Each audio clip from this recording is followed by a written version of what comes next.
Well, that does conclude the speaker portion. I guess we're on to the question and answer session. How do we want to run this, Amy? Do we?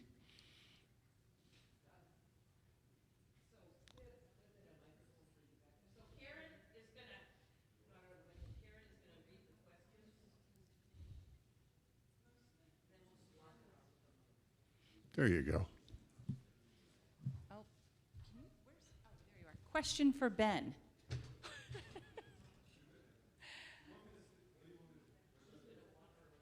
Yeah, right there is great. Is your data on incidental CT findings of aortic disease being published? Yes, the data that we have is currently, we're writing it up. Just that little bit of data is, you have to go through this whole litany of things, and 1,500 patients is quite a bit to acquire. So yes, we are. Is there a follow-up to that? Sorry, for me? Okay, I'm sorry. I'll give you the microphone back then.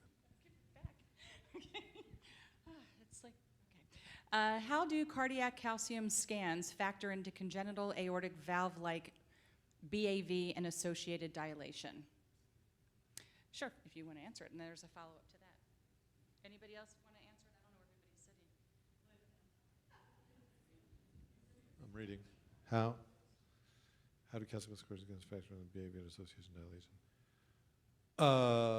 Let's just take it real simple. So the calcium scoring scans have become very, very good. So they can see aortic aneurysms, they see calcium, and they actually can pick up some abnormalities of solid organ tumors and things like that. So yes, in terms of the specific of bicuspid aortic valve dilation, it's any dilation of the aorta they'll see, because they have the comparison to, they can measure the size, so you'll see it. So the follow-up is, does everyone with a bicuspid valve and dilation on echo that isn't yet defined as an aneurysm need a CT or MRI to get the numbers? Yes. Okay, that's great. Who, what, and where are efforts made to understand these concerns specifically in women? I guess these are concerns about. So we don't split hairs. We don't care what X, Y is not an issue. This is really families. So take a step back. It's not just the women, it's the families. So as you guys elucidated very nicely, it runs in families. So the issue in women that I mentioned, I don't know. Oh no, I didn't mention it up there, but it has been known that women tend to be more stoic, tolerate pain better than men, and I know, shocking, right? And will present for emergency medical care later, which in this case will lead to increased death. So it was never understood why men will have dissections and aneurysms 2 to 1 compared to women, but women will die equally or more frequently than men. And the answer is that women sit at home and be like, oh, I'm fine. The grandmothers, oh, I'm fine. Let me just get, I'm fine. They're not fine until they're like dying, and then they come in and then it's too late and it's a disaster. So there's no men-women issue. It's just everybody has to get checked out on the family and go like that. A lot of these were all for you. Okay, what complications may a 2-vessel thoracic aortic arch have in the future? I have no idea what that is as defined like that, but I'm assuming that the person who asked was told that normal people have 3 vessels. There are some have more, and they have 2. Nothing is the simple answer. There is a loose association with that and aneurysms, but I don't think we know that yet. So it actually makes surgery a lot easier. So thanks for that, for having that, in case you come to surgery. But I don't think it's any major specific thing that I know of. Okay, excellent. You're doing great, Karen. Thanks, so are you. Supporting So are you, Ben. Okay. Why is an increased heart rate present for months after aortic or other heart surgeries in this person specifically in 30-some-year-old patients, even on beta blockers? So the simple answer is you're not on enough beta blockers. The second answer is because you probably were incredibly stressed out from the experience, which then led to you having a post-experience level of anxiety and that sort of thing.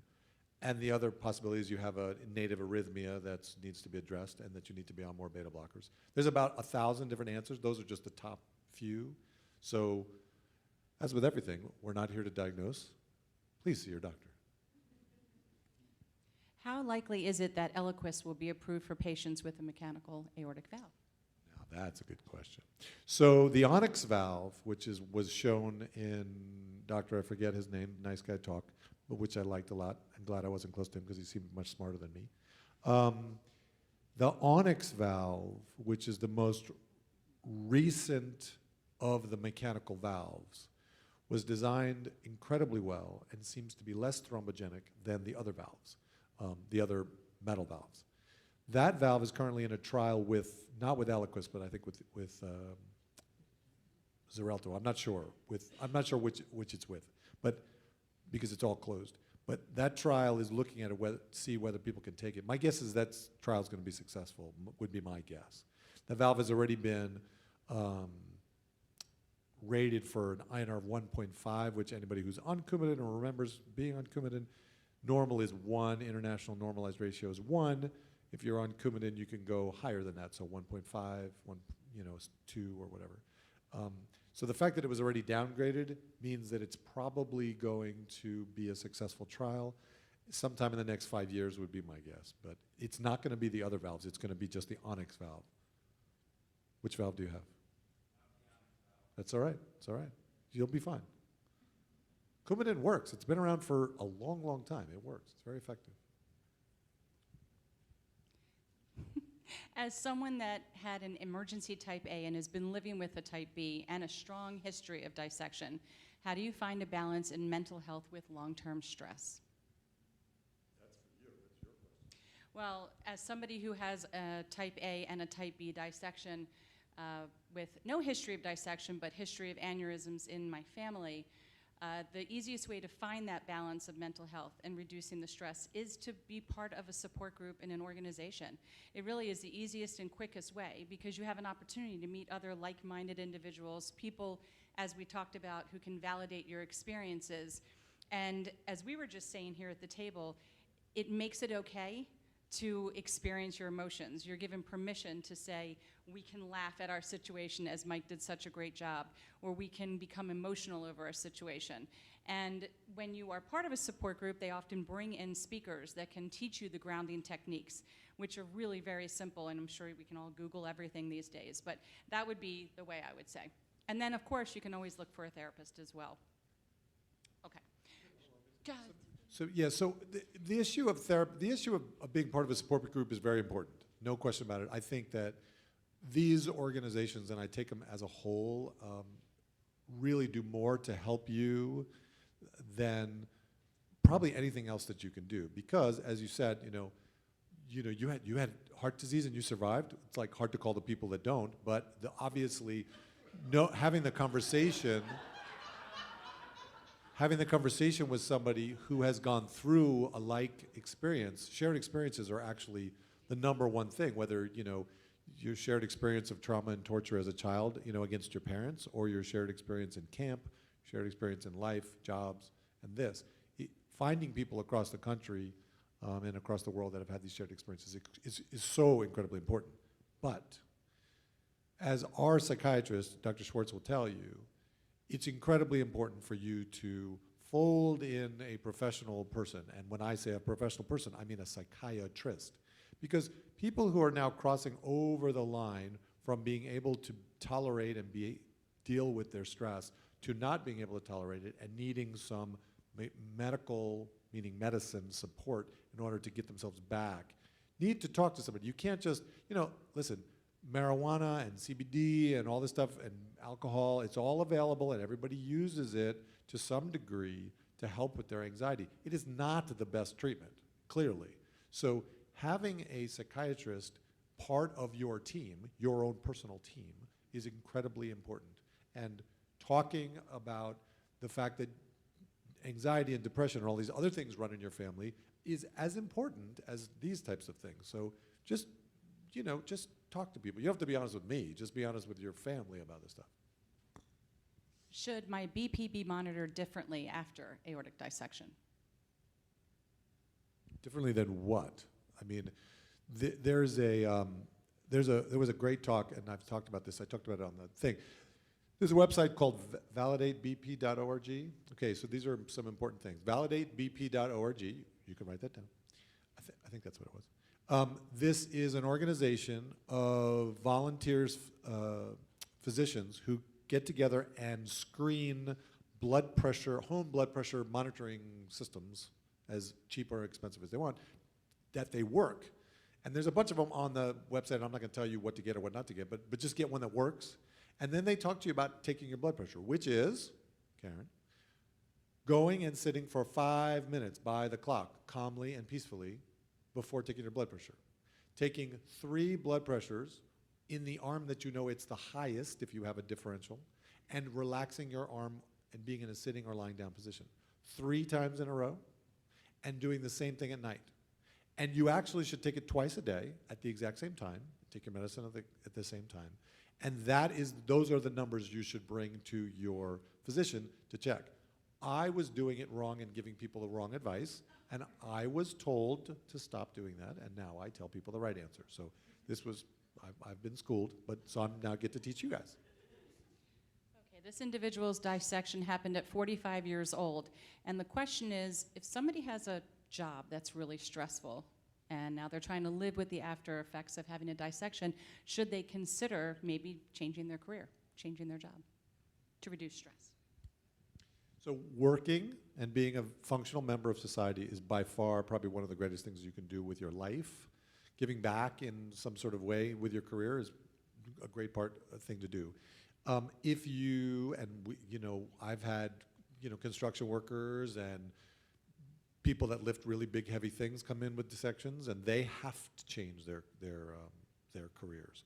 But stress is a relative concept, right? Stress is something that you lump on yourself based on something that someone has told you you need to do. There are people that do the same job that you were doing that you thought was so stressful, and they don't seem to have any stress at all.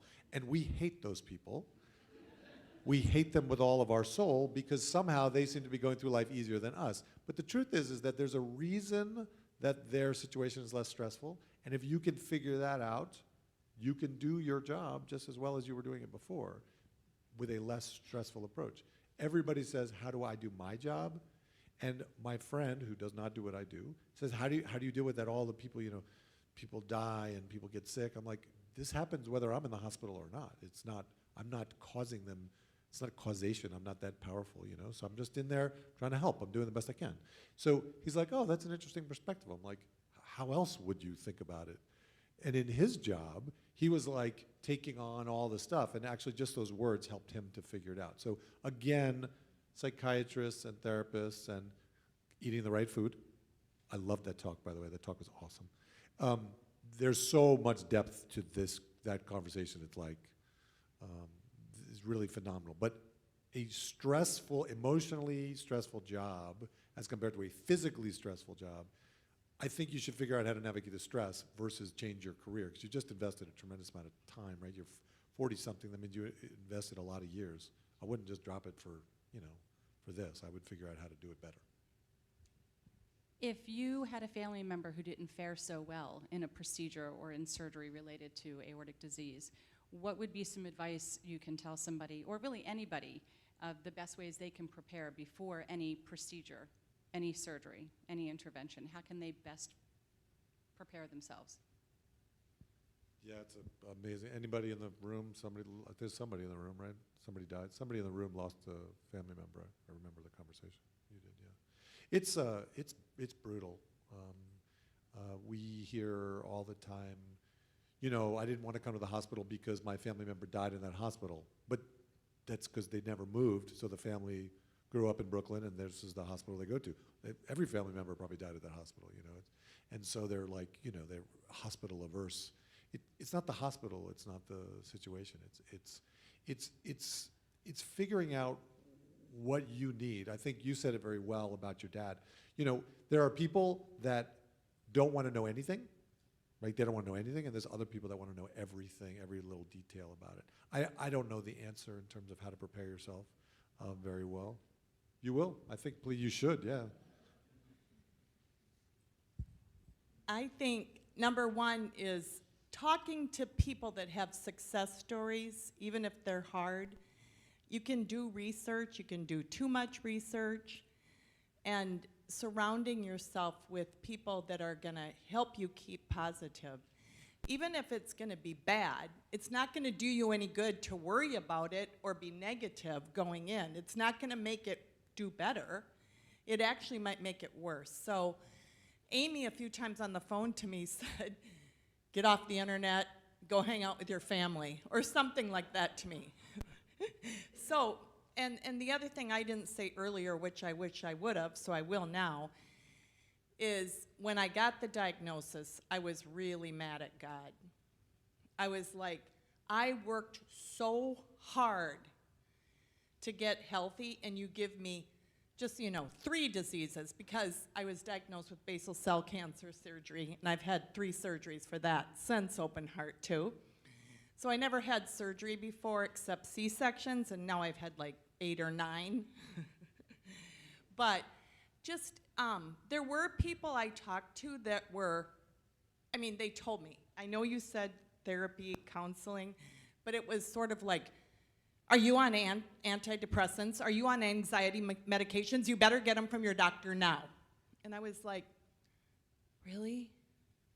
Because this is going to be the most worst, horrible thing in the whole world, like going into the Vietnam bombs or something. And it is bad, scary, but look at Mike.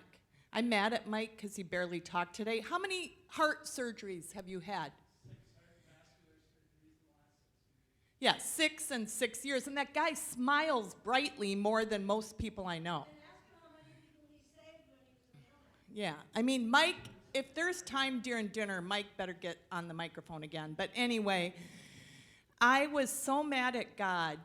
And I have this crazy, crazy cousin, and I was complaining, saying, why'd God do this to me? And she said, God's been preparing you for this your whole life. So if I would have had an extra 100 pounds on me when I got on that table, I don't know if I'd be here today.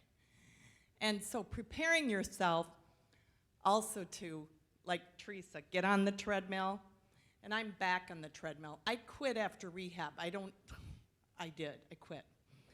And finally decided I'm going to get back on, and I have a sponsor in Overeaters Anonymous who had a few heart attacks, and she's under 50. And I said to her, I'm going to get on my treadmill 20 minutes a day. She goes, where'd you come up with that? What's your cardiologist say? And I'm like, I called rehab. They said 30 minutes a day, damn it. So Jerry, am I doing it? I'm doing it. And I'm really happy it has solitary on it, the one I bought. So anyway, thanks. Did anybody else have any other questions? Want to raise a hand?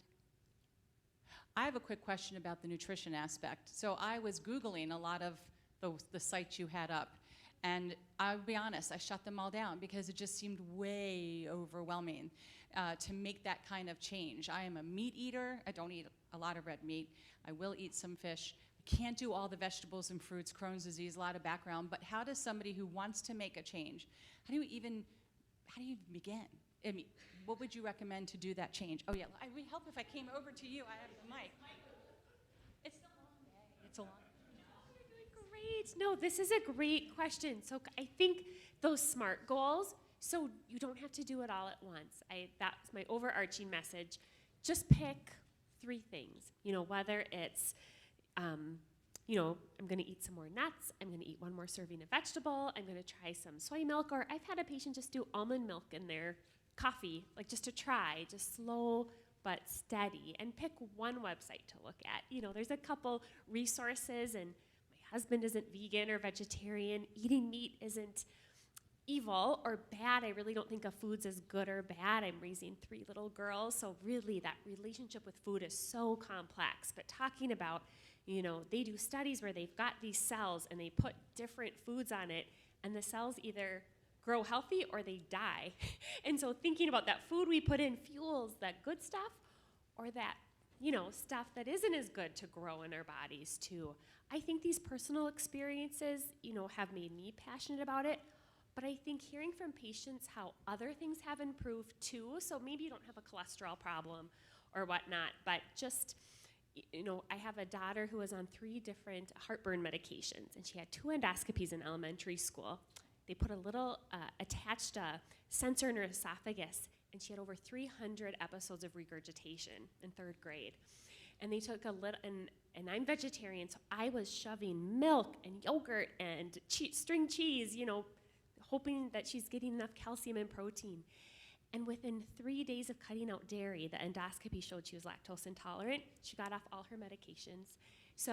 And she went to state and track as a 7th grader. She's very strong without eating meat, but that doesn't work for everyone. I have another daughter who loves bacon from my mom. And so it's whatever works for you, and what might work to cut out milk for some person, some people might not work for others, but you do want to make it sustainable. Do something good about 90% of the time. Don't worry about perfection, that 10% of the time. So, even I talked to a patient today, so I do these visits now with any patient from the community or who's referred from primary care, and we really talk about what's manageable. Maybe for people who don't like vegetables, putting, a little bit of spinach in a smoothie. Surprisingly, it doesn't taste like spinach. It makes it really frothy and gives it kind of a fun texture, or a little bit of avocado to make it creamy. What are ways you can try? And give it a week or 2 or 3, and if you don't like it, try something else. There's no exact science to it. And yeah, those resources, I'll look at the HUVA app, see if I can answer some of those too, but just see what works for you. Does that help answer that? Does anybody else have? Okay. You're just making me go back and forth, left to right. I am. There it is. It works off my bag of smart popcorn. Okay, this is for you again here. I'm on blood thinners, and I don't like vegetables, especially green ones. So I use that as an excuse to not eat any vegetables. And my brain is fine with that, but I know that's wrong. So since you're real good at this, what are 2 green vegetables I should start eating next week to try and force myself into a life of more vegetables without sending my INR through a dangerous thing? And checking my INR is not too hard. It's half a mile away. I have an open invitation. Oh, this is a good question. So we worry a little bit less about it. Some patients who are now on the Eliquis or Xarelto, but my easy out would be, it doesn't have to be green. There's so many vegetables that have great nutrition. There's corn isn't the evil, carrots. There's things that are starchy. Potatoes are a vegetable. That's okay. Sweet potatoes, those sorts of things. And so, is not. No, I don't think so. I get those ads, on Facebook that say corn is what's causing all our problems. If it's a whole food, I'm not worried about. If it's in corn pops or things like that, that might be a little bit different. Yes, corn chips. But yeah, if you don't enjoy green vegetables, and I do have some concerns when I give this talk for patients who are on warfarin, so I have a relationship with the dietitian at the Hy-Vee down the street. And we have talked about when people are on Coumadin, or they have diabetes, or they have diverticulosis, let's make sure we're all on the same page. So we're not saying, eat all these seeds, and then they get a stomachache. So I think if you're worried about the green things in your diet, there's so many other vegetables, red peppers, or yellow peppers instead of green ones, or that sort of thing. Are there any vegetables that aren't green that you like, or that you've tried?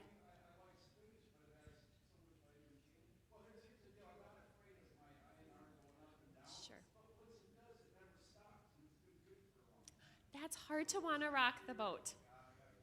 Yeah, and it's really a consistent amount a week. So I have patients who are on Coumadin who eat salads, when they work 3 days a week. And as long as it stays the same per week, we don't see that variation in the INR as much as someone who goes on vacation and eats, a bunch of green things, and then the next week they come back and don't eat any. So it's a consistent amount each week. And then if you are saying, I love salad, I really miss it, then I will tell people, okay, just go get your INR check sooner than they think, and let them know, and we'll, through electronic medical records, can kind of communicate with the Coumadin clinic and make sure that we're keeping a close eye on things. So at the beginning of the change, you do want to check it a little more frequently.